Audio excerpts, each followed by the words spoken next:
Ce mercredi 15 novembre 2017 s'est ouverte la cérémonie de lancement du projet Gestion des frontières par les communautés. C'était dans la salle habituelle de réunion du Conseil régional que les SG du gouvernorat, le président du Conseil régional, les représentants de l'Organisation internationale pour la migration OIM, les responsables coutumiers administratifs et militaires de la région, que la cérémonie s'est déroulée. Il fait noter la présence du conseiller Daouda Al-Ghabri, du Premier ministre et promoteur du projet. Ce projet financé par le peuple américain à travers le département d'État du gouvernement américain a pour ambition d'accompagner le gouvernement du Niger dans sa lutte pour le renforcement de la sécurité et l'intégration des communautés dans la gestion des frontières.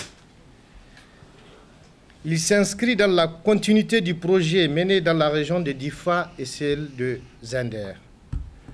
D'ores et déjà, je formule le vœu que l'atelier de lancement atteigne les objectifs assignés et souhaite au projet d'être à la hauteur de ses propres attentes et celles des partenaires et collaborateurs.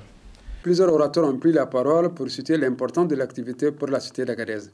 En tant que carrefour de tous les courants migratoires en direction du Maghreb et de l'Europe, ou même de l'Afrique centrale et de l'Ouest, Agadez est en un point douté le lieu de cristallisation de toutes les questions migratoires. Elle en sera le baromètre à temps réel des préoccupations nationales et internationales liées à la question migratoire. Ces crises politiques, sociales et économiques qui déchirent la Libye, le Mali, le Tchad, le Nigeria, non loin de nos frontières, menacent gravement notre stabilité.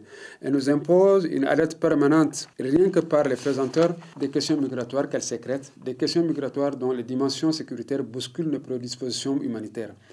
Les organisations terroristes qui pullulent de toutes parts trompent notre vigilance en trichant leur infiltration par les vulnérabilités de dispositions sécuritaires des frontières totalement inhabitées ou dépeuplées à partir de la Libye, du Tchad, du Mali et que sais-je encore.